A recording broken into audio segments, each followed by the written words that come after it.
Direct Panchganga नदीकडे मिसळत आहे.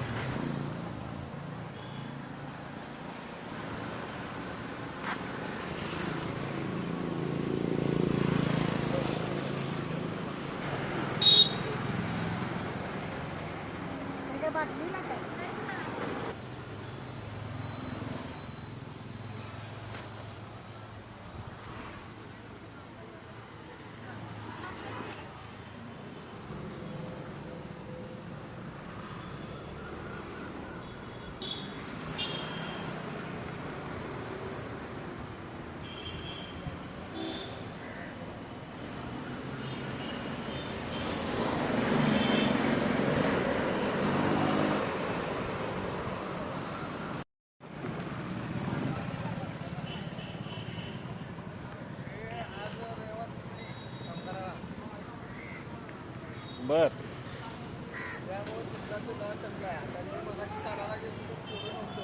बर पाऊस आला की मी पळत जातो तिथे का तर मला माहित आहे काय तिथं फिरायचा बघायला पाहिजे.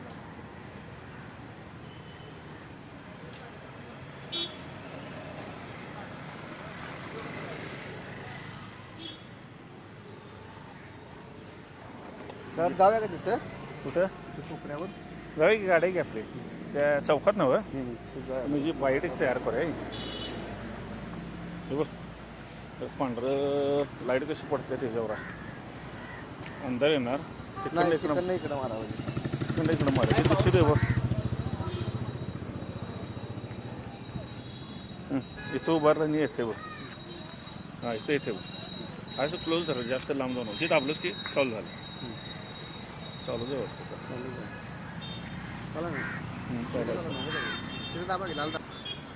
नमस्कार, मी सुशील भांदिगरे, जुनावदरपेठ सामाजिक कार्यकर्ता.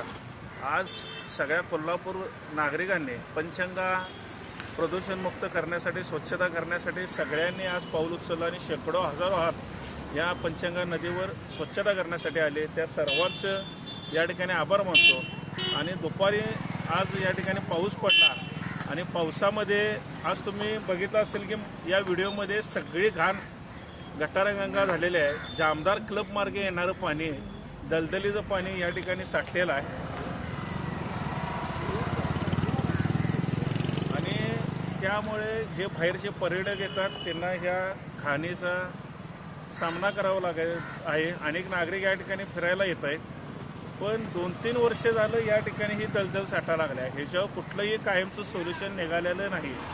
नगरसेवक भागातले जे आहेत त्यांना माझी विनंती आहे, हे जामदार क्लब मार्गे येणारं गटरीचं पाणी आहे, त्या पाण्याचा तुम्ही योग्य ती विल्हेवाट लावा. ह्याची या ठिकाणी अशी जी घाण साठत्या, एक पाऊस पडल्यावर जर असं झालं असेल, उद्या जोराचा पाऊस जर झाला तर ही सगळी घाण पुन्हा पंचगंगा नदीमध्ये जाणार आहे.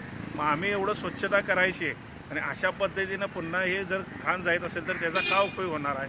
तर लवकरात लवकर महापालिका आयुक्त असतील, स्थानिक नगरसेवक असतील, ह्यांनी कायमचा या येणाऱ्या पाण्याचा, गटरीचा, नाल्याचा बंदोबस्त करावा ही विनंती आहे.